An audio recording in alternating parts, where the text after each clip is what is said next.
clap, clap. Okay.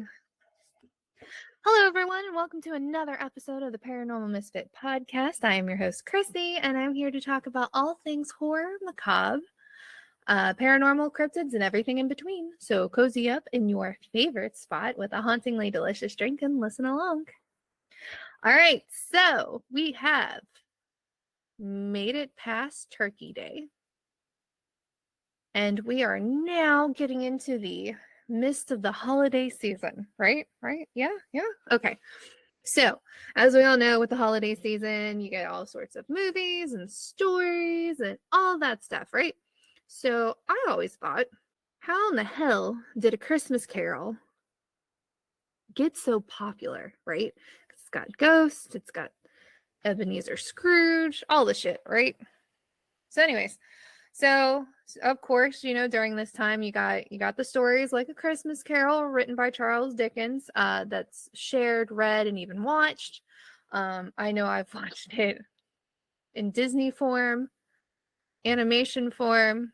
Did they do a live? I think there's a live action. I don't know. It's not really my favorite. I get kind of bored. But anyways, so how in the hell did stories of ghosts become a tradition of Christmas time? So, as we all know, the winter solstice is a time where the days are darker and longer, and obviously it's fucking cold, unless you live in Florida. We're only about one alone now. During this time of year, it is said, just like Samhain, to be another liminal time of the year where the veil between the worlds is at its thinnest. It's said that scary storytelling gave people something to do during this time in the evenings, long before electricity. So sharing these stories really took off in the Victorian England time period and became a tradition in the late 1800s to the early 1900s. The Victorians were really into the macabre and were known for their drawing room seances.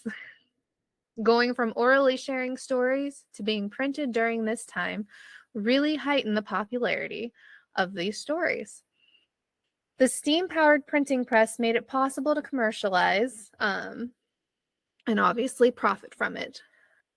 Part of the immense success also came from the fact that people were literate and interested in reading in their free time. Popularity of these types of stories transcended socioeconomic statuses, and women of the upper class would show off their collection of these stories on their coffee tables.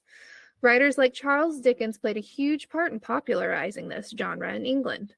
His novella, A Christmas Story, was just one of the few that he wrote. While Dickens' novella was a success in America, and even writers such as Henry James and Edgar Allan Poe wrote stories revolving around hauntings, ghosts, and the macabre, this tradition wasn't as widely accepted as it was in England. So during the holiday season and after, many of the stories published within the magazines were actually written by women.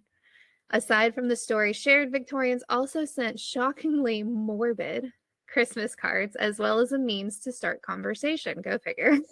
The legend of good old Saint Nick was much, much more sinister than he is now.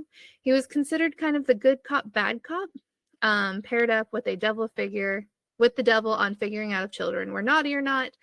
Another kind of good cop, bad cop scenario with Santa Claus would be Santa or Saint Nick and Krampus, which I'll talk about in another episode. So there's something written by Jerome K. Jerome in 1981 in The Told After Supper that there must be something ghostly in the air of Christmas, something about the close, muggy atmosphere that draws up the ghosts, like the dampness of a summer rain brings out the frogs and the snails. Not only do the ghosts themselves always walk on Christmas Eve, but live people always sit and talk about them on Christmas Eve. Whether it's 5 or 6 English people meeting around the fire on Christmas Eve, they start telling each other ghost stories. And nothing satisfies us on Christmas Eve but to hear each other tell authentic anecdotes about specters. In this festive season, and we love to muse upon graves and dead bodies and murders and blood. For ghost stories to be told at any other evening other than the evening of the 24th of December would be impossible in the English society as at present regulated. So the cool thing was, we have this really, I live, I don't know, like 5 minutes away from it. It's kind of dangerous. My husband definitely had a little panic attack whenever I went in there. But so we live near, it's called Chamberlain Book Mine. They have new books, old books, kind of like a thrift store for book lovers, right?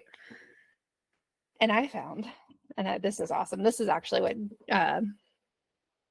kind of got me wanting to go down this path, aside from obviously Charles Dickens and his story always coming out every Christmas. But so I have this Victorians ghost story, an Oxford anthology. And it was really cool because they're really interesting stories. And it's not necessarily that they all kind of take like that spin the way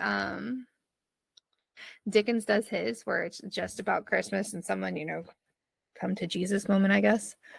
But they were fun stories. So, popular stories of this time period, obviously some of the top sellers were Charles Dickens' A Christmas Story, Elizabeth Gaskell's The Old Nurse's Story, Jan Margaret Hooper's Bring Me a Light, and E.F. Benson's Between the Lights. And I'm going to see if I can find, thought I still had it up. Might not. Anyone ever search for a lot of stuff on their phone? I know I do. Far too much. Let's see if I can. Here we go. All right. So the website is, where am I? Charterhouse School of Folklore and the Fantastic. So 10 spooky ghost stories at ghost time. So you can also find a Smithsonian article by Colin Dickey called A Plea to Resurrect the Christmas Tradition of Telling Ghost Stories, and I'm totally for it. It made its rounds around Facebook. This was back in 2019. Let's see.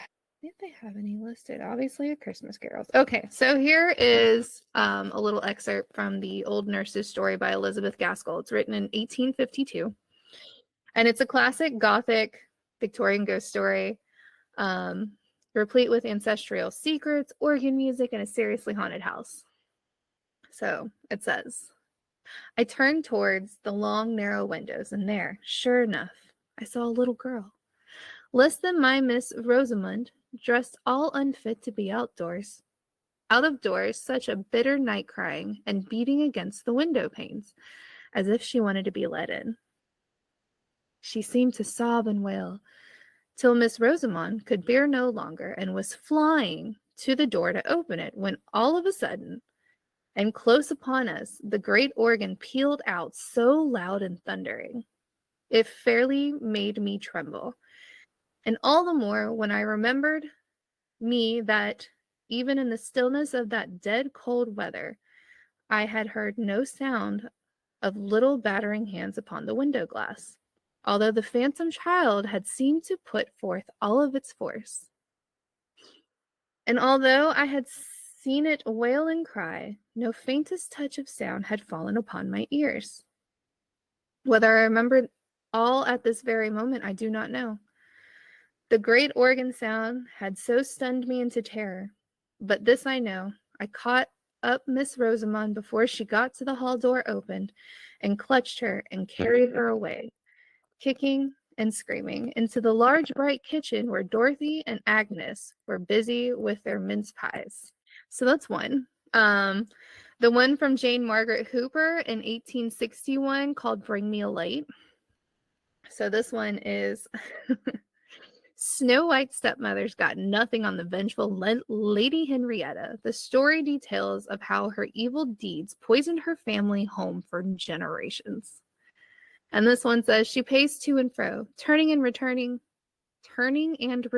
with savage, stealthy quickness. The day waned and the night began. Her servant came to see if she were wanted, and was sent away with a haughty negative. She is busy with some wicked thought, murmured the old woman.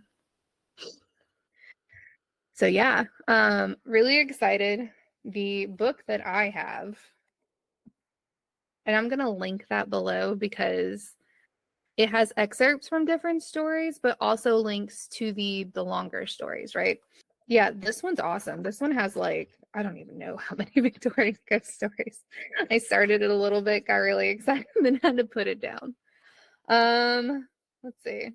35. This one has 35. Highly recommend.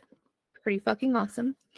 And I know this one of the episodes is kind of short, but you know, why not kick off about why Victorians loved ghost stories at Christmas time? So I hope you guys enjoyed this episode. Like I said, I will link the website that I found the stories on in the show notes. And then, as always, make sure to like, follow, subscribe, and share. This podcast, you can always check out the episodes on Spotify, Apple Podcasts, or wherever you stream this from. Hopefully by the beginning of next year, I'll be up on YouTube, which will be fun. You can always connect with me on Instagram at Paranormal Misfit Podcast, or you can always shoot me an email at paranormalmisfitpod@gmail.com. If you really enjoyed the episodes or would like to support this podcast, please feel free to buy me a coffee at buymeacoffee.com, which will also be linked down below in the show notes. And happy holidays, everyone, and see you at the next episode. Have a great night.